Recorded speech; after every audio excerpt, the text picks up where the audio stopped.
Today we're gonna take a look at the new Bandai movie monster series Godzilla 1971 from the movie Godzilla vs. Hedorah. Godzilla, aka Godzilla vs. the Smog Monster. So yeah, I finally have this figure, and oh my god, I think it's my favorite show-off figure that I have in the movie monster series line the figures that I have. Like, this thing, I like how it looks. It may be because it's one of my favorite Godzilla designs for the Showa era, but still, I do love it a lot, like very much. So yeah,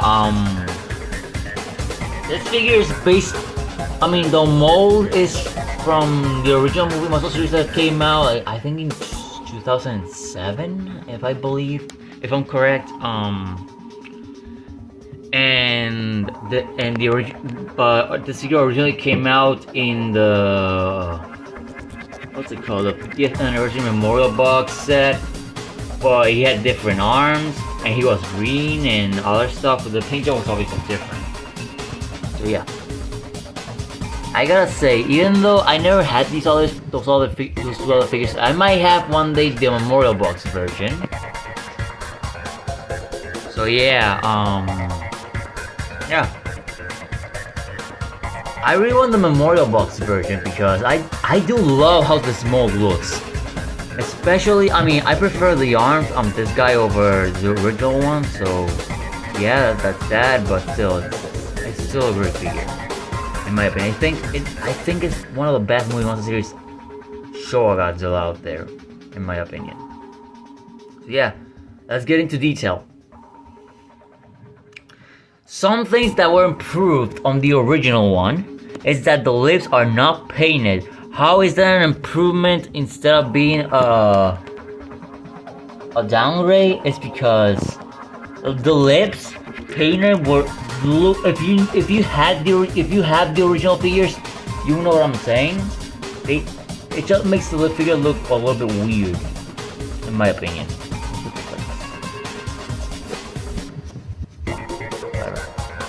Yeah. And the ISIS doesn't have the white pupil in the middle of the black pupil. The white. Wait, I mean, does they have that actually, or is it just? Am I confusing with Godzilla 2000 the Bandai? I don't know, man. I'm tired of shit. But yeah, I had to check that out. I had to see that if that's true or not. But yeah, the detail on this guy is pretty spot on. This mold, I think this mold does justice for the suit. For 71, 68, 69, and 72. So yeah. This figure, I could say that I prefer it over the original two. Because I do, for some reason, I mean, I always like Godzilla having jet black skin. Like a jet black tone skin. But this guy being gray, I think just suits him better. Like a very dark gray. I'll show you in a minute what I'm talking about. Yeah, the arms look nice. But being 71, they could have done, I mean, they might just do a skeletal hand Godzilla and a one-eye Godzilla. The eye wounded Godzilla figure for a store exclusive. Maybe just change a little bit the color of the skin, and yeah, that's pretty much it. That's all they had to do for me to buy another one of these guys. I love this thing. I really do. I really do love this thing a lot. The chest looks nice. I thought it was gonna have like a highlight right here, but I don't think it. No, it doesn't. It's just that it's very detailed and the shadowing things. Yeah, you know what I'm saying. The claws look nice. So yeah, the claws. I like how this finger right here is like rolled in. Like differentiate this hand from this one. So yeah, I mean, they're both different hands. Always this one's right. So that's what I'm saying is that this one's pose is a little bit different. This one, I do like it. And yeah, if we turn the figure around, and look at the spines. The spines, I wish it could have been painted like the original one was painted, with they have more black on the central of the spine, but it's okay. I do like what we got. I love what we got. I think this is more, it's more neat for me to say, like, maybe it's for the better. Maybe we got that for the better. So yeah. Spines look great. I do love the detail that he has with the spine. I'm trying to see what can I get that detail on the spine. Let me fix some flash up. Oh, okay, there we go. Good. It's kind of hard to see, but the detail is there. The sculpting is there. You can see.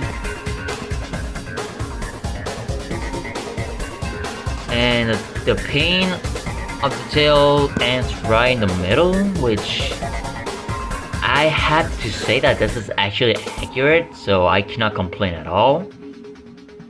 I mean, the SH Monsters had the paint stops right here.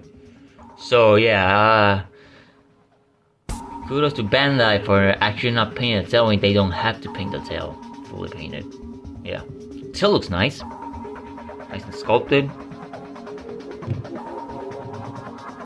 The legs look nice, the claws are well painted. Yeah, this figure is well detailed. I do love the detail on this figure a lot. The mouth, I forgot to talk about the mouth. The mouth, let's see. Zoom in. He has like fangs on there.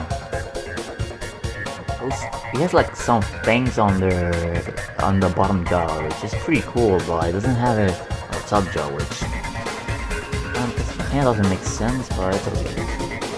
Tongue inside there too. Yeah. That's detail. Now let's go to articulation. The articulation is exact same as the original figure, but since I don't have the original figure, I'm just gonna showcase it anyway. I mean, I always showcase the articulation anyway, so yeah. The head does not move at all. The arms do move smoothly on this guy, which I do really love a lot. Like this. And the legs. There's something about the legs that you guys need to know. When you're articulating the leg, there's like a socket right here, and it's kind of like in this. Yeah, it's like Godzilla has some extra skin, which is it does cover the socket, but the thing is that if you try to move it all the way around, it's gonna be hard. Which I do not recommend doing. But you have to pull like the leg a little bit out and just do that, which I do not like doing at all, because it kind of scripts the sculpt, and I really do not. I really do love this figure. I really don't want to damage it at all. So yeah. That's articulation. No, let's go to size comparison. Here he is next to the 1964 Godzilla, which is one of my favorite figures in the Movie Monster Series line in my collection right now. Here he is with the Godzilla 1975, which I could say is my favorite suit of the Showa era. It's between these two. It's between these two because they're both very good suits. And now it's compared to all the monsters he's faced in the Showa era with this suit. So yeah, he faced Gabra, which I'm pretty sure this is very accurate. It's pretty accurate. So and let me just, there we go. Pretty accurate so far, in my opinion. I think they were the same size, or Gabra was a little bit taller in Godzilla's Revenge. So yeah, Godzilla versus Gigan. Which Gigan is the exact same size, which I think Gigan is supposed to be a little bit taller, but it's okay. And here's the unfortunate part. Even though Hedorah is a bit smaller actually, if you think about it. The ices are like right here, and Godzilla's like standing all the way up. Yeah, I kind of wish they made Hedorah bigger. I don't want them to make this Godzilla smaller. I want them to make this Hedorah figure a little bit bigger. I mean, maybe like Hedorah 2.0. So yeah, these figures, they don't scale out well, but still they're good figures. I do love them. So that's it for today, guys. Hope you guys enjoyed this video. Hit the like button, subscribe, turn on notifications, and yeah, if you guys want to see more videos, hit the like button, comment more, and yes, stay big fan.